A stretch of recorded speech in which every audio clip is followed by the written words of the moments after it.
Tell me you sent this. Evan Parker looked up from the espresso machine at exactly 7:08 in the morning and discovered that the most intimidating alpha he had ever seen was standing on the other side of his cafe counter. Nathan Cole wore a charcoal overcoat over a dark suit, his expression unreadable as he placed his phone beside the register. On the screen were two words Evan had spent most of the night wishing he could erase from existence. Drop dead. Evan closed his eyes for half a second. I sent it. Nathan studied him. You admit that quickly. There is not much point lying when my number is directly underneath it. Nathan glanced at the screen. Fair. Evan wiped his hands on his apron, buying himself several seconds to remember how this disaster had started. At 11:23 the previous night, after closing the cafe, Evan had been sitting at a back table reviewing invoices when his friend Ryan sent him another terrible joke about Evan's habit of working late. Evan had typed drop dead with a laughing expression in mind, selected what he thought was Ryan's contact, and hit send. Only afterward had he noticed the name above the message. Nathan Cole. The number had entered Evan's phone 2 months earlier when Cole's office ordered coffee and pastries for a private business event. Evan had never expected to use it personally.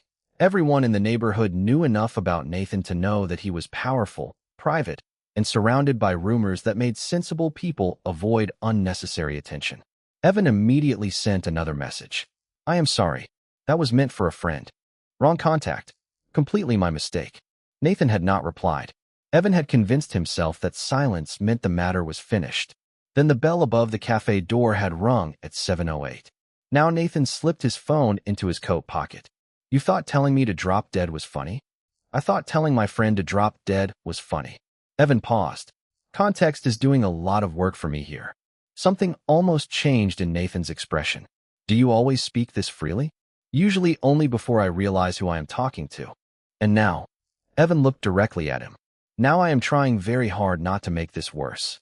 Nathan glanced at the handwritten menu board. Coffee. Evan blinked. Coffee. That is generally why people enter cafes. Right? Of course. What kind? Black. Evan reached for a cup. 12 ounces. Nathan nodded. Evan poured the coffee and set it on the counter. Nathan reached for his wallet. It is on the house. Why? Because I accidentally insulted you last night. Nathan placed a $5 bill beside the register. Then charging me normally seems like a better apology. Evan stared at the bill before ringing up the order. Nathan took his coffee to a small table beside the front window. That confused Evan more than anger would have. For the next 20 minutes, Nathan simply sat there while the cafe filled with commuters. Evan made cappuccinos, warmed blueberry muffins, and tried not to look toward the window every 30 seconds. Nathan answered no calls. He met no mysterious associate. He drank coffee and watched Boston wake beneath a pale winter sky. At 7:35, he stood and carried his empty cup back to the counter. Coffee was good. Thank you. Nathan glanced at Evan's name tag. Evan Parker. Evan swallowed. That is me. I know. Nathan turned toward the door. Evan could not stop himself. Mr. Cole. Nathan looked back. Why did you actually come here? For the first time, Nathan smiled, faintly but unmistakably. Curiosity. The bell sounded as he opened the door. Then Nathan paused with one hand on the frame. 7 tomorrow morning, Evan. Evan frowned. What happens at 7 tomorrow morning? Nathan looked toward the espresso machine. I need another coffee. At 6:58 the next morning, Evan caught himself looking at the cafe door for the 4th time in less than 3 minutes. He immediately became annoyed with himself. Nathan Cole was a customer now, nothing more, and Evan had an actual business to run.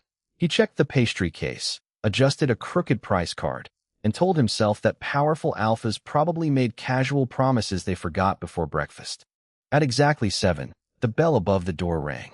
Nathan entered wearing a navy overcoat, walked directly to the counter, and placed a $5 bill beside the register. Black coffee, 12 ounces. Evan stared at him. You remembered the size. I remember most things. That sounds exhausting. Nathan's mouth almost curved into a smile. Evan poured the coffee. You know, most customers use the ordering process to decide whether they want cream. I decided yesterday, and you intend to make that decision permanent. I value consistency. Evan handed him the cup. That is a very serious philosophy for coffee. Nathan carried it to the same table beside the window. For the next half hour, he did exactly what he had done the previous morning. He sat alone, drank his coffee, and watched people hurry along the sidewalk. By 7:15, the cafe was crowded. A nurse picked up 2 breakfast sandwiches before her shift. A construction supervisor ordered enough coffee for his entire crew. 2 college students argued cheerfully over who had forgotten a textbook. Evan moved between the register and espresso machine with practiced speed. Nathan seemed strangely separate from the rush, yet he watched it with quiet interest. When the crowd thinned, Evan carried a damp cloth toward the nearby tables. "Can I ask you something?" Nathan looked up. "You probably will regardless." "That is becoming an unfairly accurate description of me." Evan wiped the next table. "Do you not have somewhere more important to be?" "I do. But you are here." "Yes." Evan waited for an explanation. None came. "You were difficult to interview." "I was not aware this was an interview." "It became one when you started appearing before sunrise." Nathan glanced around the cafe. "People seem different here." Evan followed his gaze. "Different from what?" "From people around me." "That clears up absolutely nothing." Nathan rested one hand around his coffee cup. "Nobody here is waiting for me to make a decision. Nobody is watching what I say before deciding what they should say. That man complained about the weather for 5 minutes without knowing who I was." Evan glanced toward the construction supervisor leaving through the door. "He complains about the weather to everyone. It is basically his hobby." Nathan gave a quiet laugh. It was the first time Evan had heard it, and somehow it made the alpha seem less distant. Then the bell rang again. A middle-aged man in an expensive gray coat entered, saw Nathan, and stopped abruptly. His entire posture changed. "Mr. Cole." Nathan's expression became unreadable again. "Good morning." The man lowered his voice. "I did not expect to see you here." "That makes 2 of us," Evan said while cleaning the counter. The man looked at him as though Evan had committed some invisible social error. "Do you know who you are speaking to?" Evan looked at Nathan, then back at the man. "A customer who orders 12 ounces of black coffee and pays with cash." Nathan's eyes remained on Evan. The man gave an uncertain laugh, purchased nothing, and left less than a minute later. Evan watched the door close. "Well, that was strange." "He was afraid of offending me," Nathan said. "Were you offended?" "No." "Problem solved." Nathan stood and brought his cup to the counter. "You really do not care who I am." Evan considered that. "I care whether you are polite to my staff, whether you pay for your coffee, and whether you leave the table reasonably clean." Nathan looked down at the spotless table. "Anything else?" "If you start stealing the blueberry muffins, we will have serious problems." Nathan smiled again, more openly this time. He turned toward the door, then stopped. "Tomorrow." Evan leaned against the counter. "You do realize you can come here without scheduling it with me?" "I know." "Then why ask?" Nathan held Evan's gaze for a quiet second. "Because I wanted to know whether you wanted me to come back." Evan had expected another joke. Instead, he found himself answering simply. 7 o'clock. Coffee will be ready." Nathan nodded once and left. Evan watched him cross the sidewalk before returning to the espresso machine, suddenly aware that the accidental message was no longer the strangest part of this situation. Nathan had returned because of curiosity. Now Evan was beginning to wonder what would make him stay. By the 3rd morning, Evan no longer pretended Nathan's arrival surprised him. At 6:55, he poured 12 ounces of black coffee and left the cup beside the register. When the bell rang at 7, Nathan stepped inside, noticed the waiting cup, and raised an eyebrow. "You seem confident." Evan pointed toward the clock. "You seem predictable." Nathan paid, carried his coffee to the window table, and settled into what had somehow become a routine. That morning, however, the cafe was unusually busy. Evan's part-time employee, Lucy, was running 10 minutes late. An online order had arrived for 18 breakfast sandwiches, and the espresso machine had decided to make a noise Evan did not trust. He was halfway through preparing 3 lattes when Lucy hurried through the door. "Sorry, the subway was delayed." "You are fine. Take the register before I start charging people according to how complicated their orders sound." Lucy tied on her apron and laughed. She had worked beside Evan for almost a year and knew exactly how seriously to take his complaints. Then she noticed Nathan. Her smile disappeared. "Evan," she whispered. "What? Do you know who that is?" Evan glanced toward the window. "Yes." "Why is he here?" "Apparently we make excellent coffee." Lucy stared at him. "That is Nathan Cole. I know his name. My brother works downtown. He says people cancel entire meetings when that man changes his schedule." Evan handed her a paper bag. Then I am glad he does not schedule our muffins. Nathan looked over, clearly having heard enough of the conversation to understand it. Lucy immediately straightened. Mr. Cole, is everything satisfactory? Nathan looked at Evan before answering. The coffee is excellent. Would you like anything else? We have fresh pastries. I can bring them to your table. Evan stopped steaming milk. Lucy. She turned. He has functioning legs. Her eyes widened. Nathan lowered his cup, hiding what looked suspiciously like amusement. I can order at the counter, he said. Lucy nodded quickly. Of course. 10 minutes later, a regular named Mrs. Bennett entered with her small terrier tucked inside a carrier. She had been coming to Evan's Café every Tuesday and Thursday since opening week. She approached the register, noticed Nathan occupying her preferred window table, and frowned. Young man, you stole my seat. The entire cafe seemed to become quieter. Nathan looked toward Evan. Evan lifted both hands. Do not involve me. Mrs. Bennett has seniority. Nathan stood immediately and picked up his coffee. My apologies. Mrs. Bennett smiled. Thank you. She sat down without the slightest idea that several customers were staring at her. Nathan moved to a smaller table near the wall. Evan brought him a blueberry muffin. What is this? Nathan asked. Compensation for surviving a territorial dispute. I thought muffins were not free. This one is. Nathan looked toward Mrs. Bennett. Does everyone here treat me like this? Like what? Normally. Evan leaned against the empty chair opposite him. You are drinking coffee in a neighborhood cafe. What would you prefer? Nathan considered the question. I'm not sure. That might be why you keep coming back. Nathan's gaze settled on him. Evan expected him to dismiss the observation, but he did not. Perhaps. The morning rush gradually disappeared.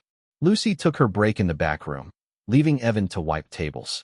Nathan remained longer than usual. You could have told your employee to treat me differently, he said. Evan continued cleaning. Why would I? It might make things easier for her. For 5 minutes. Then she would spend every morning wondering which customers deserve special rules. Evan placed a chair back beneath its table. In here, you wait in line. You pay what everyone pays. And if Mrs. Bennett wants her table, apparently you negotiate with Mrs. Bennett. Nathan laughed quietly. You have a strange definition of hospitality. You came back 3 days in a row. Evan looked at him. It cannot be that terrible. Nathan stood and carried his empty cup to the counter. Before leaving, he paused beside Evan. You were right about one thing. Only one. I keep coming back because people here treat me normally. His expression softened. But I think there is one person in particular responsible for that. The bell rang as Nathan left. Evan watched him disappear into the morning crowd, then looked at the empty window table. For the first time, he understood that Nathan was no longer returning because of an accidental message.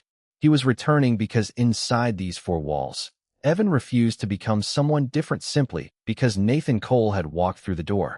On the 4th morning, the window table remained empty. Evan noticed at 7 exactly, then again at 7:10, and by 7:30 he was irritated that he had noticed at all.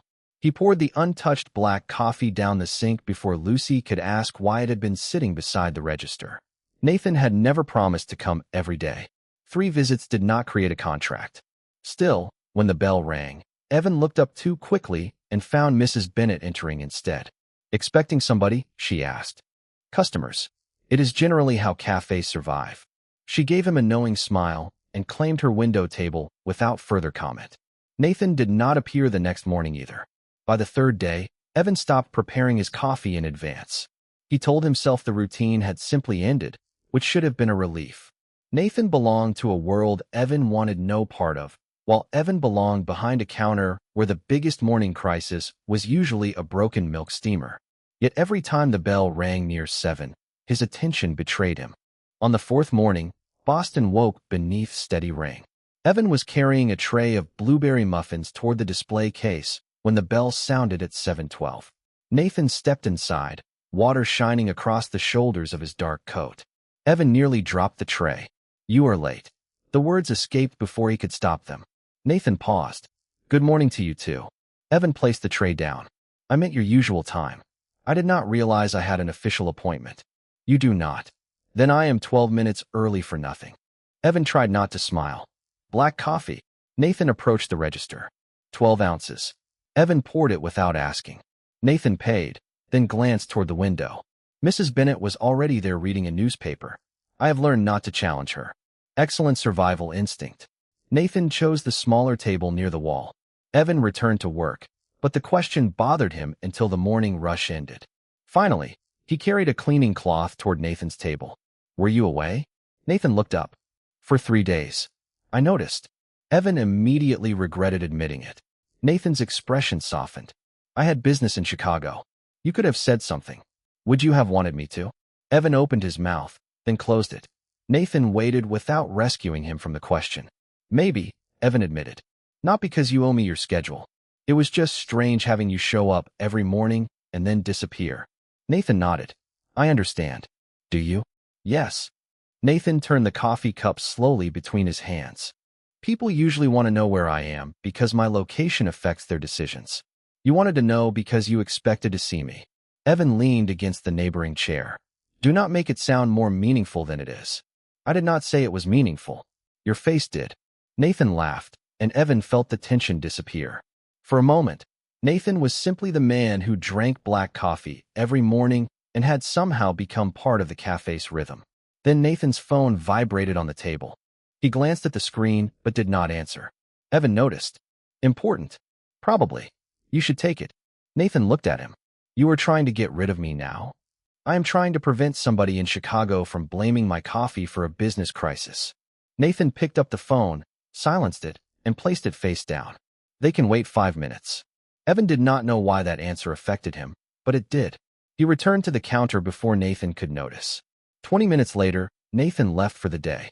The next morning, Evan did not prepare his coffee early. He waited until the bell rang at 7 exactly. Nathan entered, brushed the cold from his coat, and approached the counter. Evan reached automatically for a 12-ounce cup. Same coffee. Nathan met his eyes. You remembered. Evan gave him a dry look. You order one thing. Nathan smiled. Still, Evan poured the coffee and slid it across the counter. Nothing dramatic had changed. Nathan had disappeared and returned. Evan had asked no questions about his business, and Nathan had offered no explanations beyond what he chose to share. Yet as Nathan carried his cup toward the small table near the wall, instead of taking Mrs. Bennett's seat, Evan understood something he had not wanted to admit 3 days earlier. Somewhere between an accidental message and a routine neither man had planned, Nathan's presence had stopped feeling unusual. His absence had. The envelope arrived on a Tuesday afternoon, tucked between an electric bill and an advertisement for restaurant supplies. Evan almost ignored it until he saw the return address from the company that owned his building. He opened it behind the counter during a quiet stretch and read the first page twice. His lease was approaching renewal, and the proposed rent increase was large enough to turn an already narrow profit into a monthly loss. Lucy found him 10 minutes later staring at the same paragraph. Bad, she asked. Depends. Have you always dreamed of working in a cafe with no cafe? She read the notice and winced. Can they raise it that much? Apparently, they can propose whatever they want. Whether I agree is another question. Evan folded the letter and slipped it beneath the register. He intended to deal with it after closing. Instead, at 7 the next morning, Nathan entered and immediately noticed something was wrong. You forgot my coffee. Evan looked at the empty spot beside the register. Apparently, I am human. I had suspected. Evan poured 12 ounces of black coffee and accepted Nathan's payment. Nathan did not move toward his usual table. What happened? Nothing. You are terrible at saying nothing. Evan sighed. My lease is up for renewal. Nathan waited. The landlord wants significantly more money. How much more? Enough. Nathan's expression became thoughtful. Who owns the building? Evan looked at him. No. I asked a question, and I know where the question is going. You cannot possibly know that. You are Nathan Cole. You do not ask who owns a building because you want to send them a holiday card. Nathan's mouth tightened with restrained amusement. What exactly do you think I am going to do? Make one phone call, solve the problem, and leave me wondering what that solution cost. Nathan became quiet. I could help. I know. Then why refuse before I have offered anything? Evan rested both hands on the counter. Because this cafe matters to me. I built it with my savings, bad decisions, secondhand furniture, and approximately 6,000 hours of lost sleep. If it survives, I need to know it survived because I made good choices, not because someone powerful decided I should be protected. Nathan glanced around the cafe. Mrs. Bennett was reading near the window. Lucy was restocking cups. Two regulars were sharing a blueberry muffin at the corner table. You think accepting help would make this less yours? Depends on the help. Nathan looked back at him. Then tell me what kind you would accept. The question caught Evan completely off guard. He had expected Nathan to argue. You are asking? You have spent several weeks reminding me that this is your cafe. I assume that means you make the rules. Evan studied him carefully. I need to understand whether the proposed rent is reasonable for this neighborhood. I need someone who knows commercial leases to review the terms. After that, I negotiate for myself. Nathan nodded. That is all. That is plenty. I know a commercial real estate attorney. Evan immediately narrowed his eyes. Does this attorney owe you anything? No. Are you going to pay the bills secretly? No. Are you going to call my landlord? Not unless you specifically ask me to. Evan searched Nathan's expression for some hidden condition and found none. Then I would accept an introduction. Nathan took out his phone. I will send you the office information. Information only. Information only. Evan relaxed slightly. Nathan finally carried his coffee toward his table, but before sitting down, he turned. Evan. What?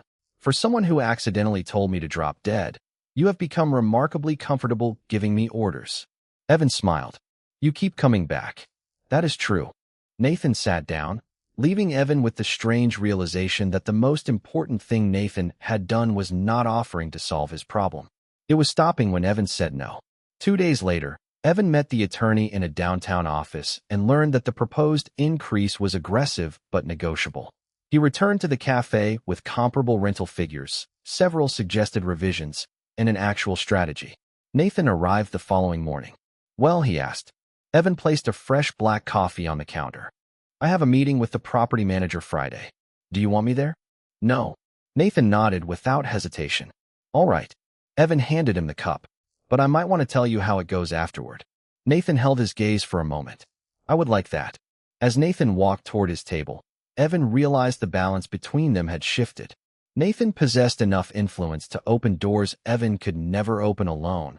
But for the first time, that power was not what made Evan trust him. What mattered was that Nathan had finally learned he could hold a door open without deciding where Evan had to walk. Friday afternoon, Evan walked into the property manager's office carrying a folder thick enough to make him feel more confident than he actually was. He had reviewed neighborhood rental rates, highlighted comparable storefronts, calculated his annual revenue, and written down the maximum increase the cafe could realistically absorb. For 40 minutes, he negotiated without mentioning Nathan once. The property manager argued that the neighborhood had become more valuable. Evan agreed, then pointed out that a stable tenant with 5 years of reliable payments also had value. When the meeting ended, the proposed increase had been reduced to a number Evan could manage, provided he signed a 3-year renewal. He did not celebrate until he was back on the sidewalk. Then he pulled out his phone and stared at Nathan's contact. For a moment, the memory of their first message made him smile. This time he typed carefully. Meeting went well. I kept the cafe. He checked the name twice before sending it. Nathan replied less than a minute later. I knew you would.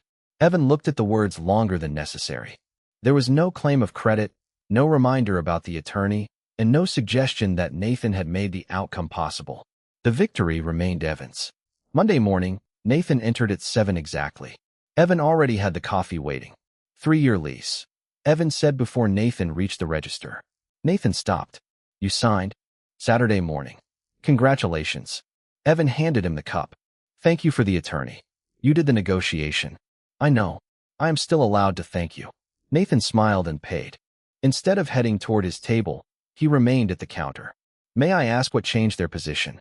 Comparable rents, reliable payment history, and the fact that an empty storefront does not generate rent. Good arguments. I practiced them approximately 40 times in my apartment. That also sounds exhausting. Evan laughed. Now you are stealing my lines.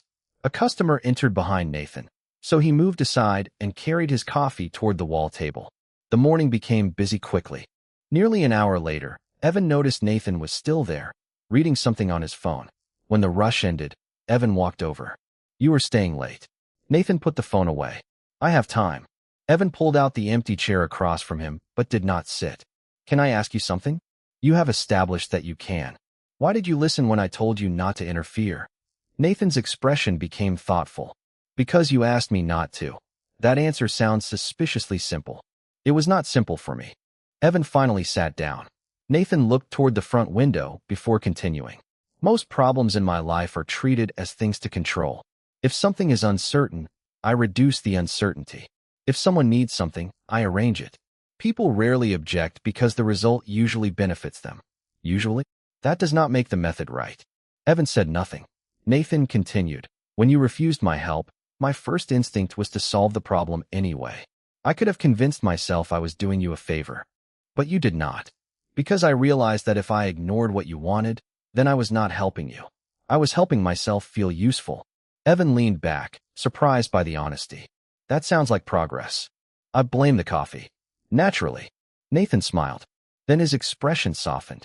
You asked for information, so I gave you information. You asked me not to attend the meeting, so I stayed away. I wanted you to come back and tell me what happened because you chose to, not because I had made myself part of the outcome.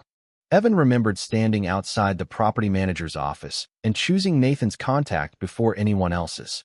I did tell you. Yes. And you answered quickly. I was waiting. The admission settled quietly between them. Evan looked toward the counter, where Lucy was arranging pastry bags and pretending not to glance in their direction. I think that might be the first time you have admitted waiting for anything. Do not spread it around. I have a reputation. Evan laughed. Nathan stood and carried his empty cup toward the counter. Before leaving, he paused. Tomorrow morning? Evan looked at him.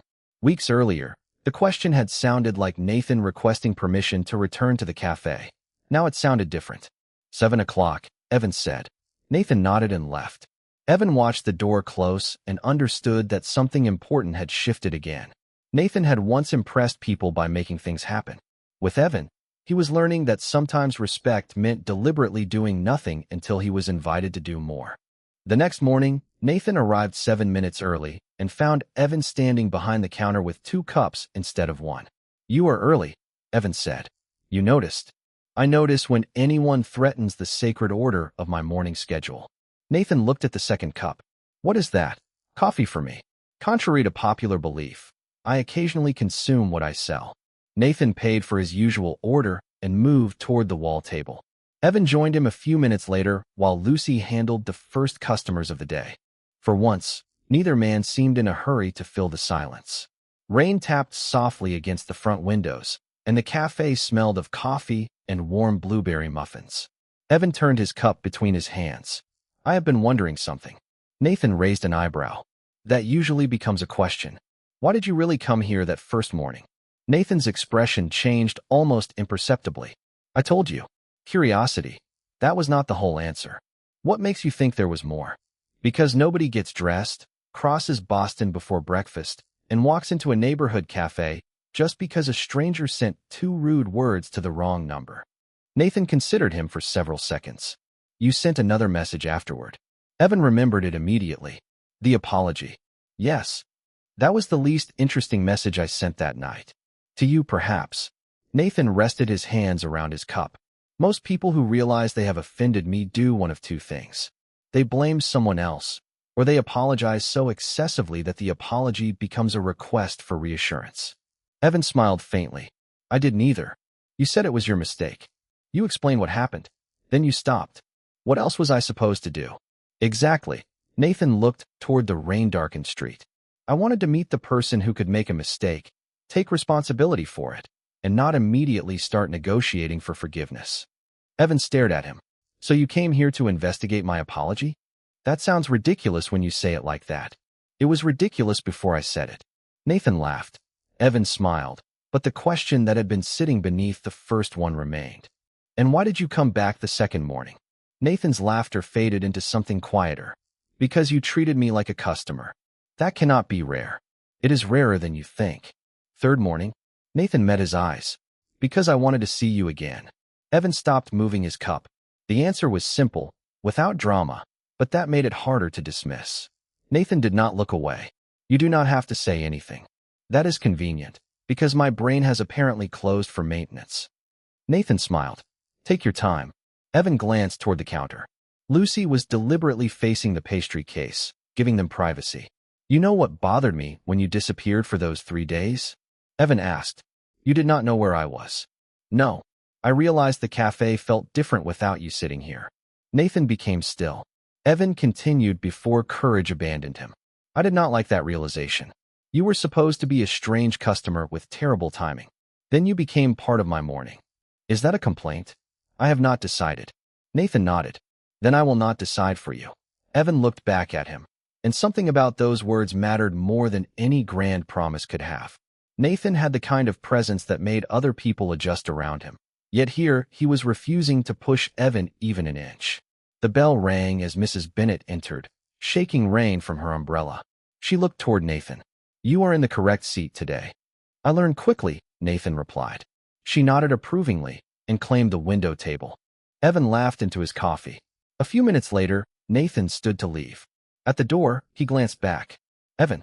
Yes. For what it is worth, I am glad you sent the message to the wrong person. Evan leaned against the counter. For what it is worth, I am starting to think I am too. Nathan stepped outside into the rain. Evan watched him walk away and realized the accident that had introduced them no longer mattered. Every morning after it had been deliberate. 3 weeks later, Evan received an offer he had not been looking for. A regional hospitality company wanted him to manage the cafe program for a new boutique hotel in New York City.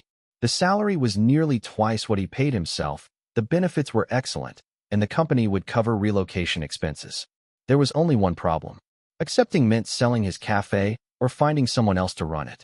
Evan read the email twice before showing it to Lucy after closing. That is a serious offer, she said. I know. Are you considering it?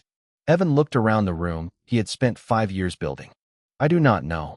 The next morning, Nathan noticed his distraction before finishing half his coffee. Something happened. Evan sat across from him and placed a printed copy of the offer on the table. Nathan read it quietly. New York. Yes. When do they need an answer? Next Friday. Nathan returned the paper. What do you want? Evan frowned. That is all you are going to say? What else should I say? You usually have opinions. I have several. And Nathan held his gaze. None of them should make this decision for you. Evan had expected Nathan to tell him the cafe mattered, or Boston mattered, or perhaps that whatever existed between them mattered. Instead, Nathan simply asked, would the job make you happy? Maybe. It would make my life easier financially. That is not the same answer. I know. Evan folded the paper. Part of me thinks turning it down would be irresponsible. And the other part? Evan looked toward the counter, the old wooden tables, and Mrs. Bennet's preferred seat by the window. The other part remembers why I opened this place. Nathan nodded. Then listened to both parts. Evan studied him. You really are not going to tell me to stay? Nathan was silent for a moment. I want you to stay. The honesty landed harder than Evan expected. Nathan continued. I have wanted to say that since you handed me the letter. But wanting something from you does not give me the right to make it harder for you to choose something else. Evan looked down at his hands. You could probably make staying very easy.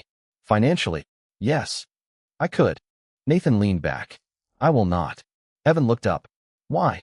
Because then every difficult day you had here, you might wonder whether you stayed because I made leaving unnecessary. I do not want that between us. Evan remembered the lease problem and how Nathan had offered information instead of control. This was the same lesson, only now the cost was personal. What if I leave? Evan asked. Nathan's expression remained calm, but his answer came more slowly. Then I will miss you. That is it. No. I will probably discover that coffee everywhere else is disappointing. Evan laughed despite himself. Very tragic. I will survive. Nathan's voice softened. And I will still be glad I met you. Evan felt something tighten in his chest. For several weeks, he had wondered whether Nathan respected his independence only when the consequences were small. Now Nathan was proving otherwise when respecting Evan's choice might take Evan away. The following days became a private argument between security and belonging. Evan made spreadsheets. He compared income, expenses, and future plans. He called the hotel company with questions. He also spent one evening alone in his cafe after closing, remembering opening day, the first regular customer, Lucy's first shift, and every morning Nathan had occupied the small table near the wall. On Thursday night, Evan finally made his decision. He sent the hotel company a polite response, then sat behind the counter with his phone in his hand. Nathan's contact was open on the screen. Evan began typing, stopped, erased everything, and smiled. This decision deserved more than a message. The next morning, Nathan entered at 7 exactly. Evan had his coffee waiting as usual. Nathan approached the counter but did not reach for it. "You decided." Evan nodded. "I did." Nathan waited. Evan slid the cup toward him. "I am staying in Boston." Something warm crossed Nathan's face, but he did not celebrate. "Are you sure?" Evan smiled. "That is exactly why I am sure. You gave me every reason to make the decision for myself. So I did." 2 weeks after Evan made his decision, the cafe was still exactly where it had always been, but almost everything about his mornings felt different. The 3-year lease was signed. Lucy had taken on more responsibility, and Evan had finally allowed himself to plan beyond the next stack of bills. Nathan still arrived at 7 most mornings, still ordered 12 ounces of black coffee, and still surrendered the window table whenever Mrs. Bennet appeared. What had changed was that neither man pretended the routine was only about coffee anymore. One evening, after the last customer left, Evan locked the front door and looked at his phone. For several minutes, he considered what he wanted to say. Their entire connection had begun because he had sent something to Nathan that was never meant for him. Evan decided that whatever happened next should begin in exactly the opposite way. He typed slowly, "Would you like to have coffee with me tomorrow evening somewhere that I do not own?" He checked Nathan's name once, smiled, and pressed send. The reply arrived almost immediately. "Are you certain that message was meant for me?"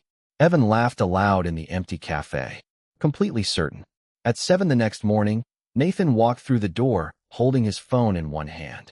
Evan had already prepared his usual coffee. "I have a question," Nathan said. "I expected that." Nathan showed him the message. "You checked the contact before sending this?" "Twice." "No unfortunate friend somewhere wondering why you invited him for coffee?" "No." Nathan placed his phone beside the register, almost exactly as he had on that first morning. "Then my answer is yes." Evan handed him the cup. 7 tomorrow evening. There is a place in the South End I have been wanting to try. You are taking me to another cafe? I need to know whether your loyalty is to me or my coffee." Nathan smiled.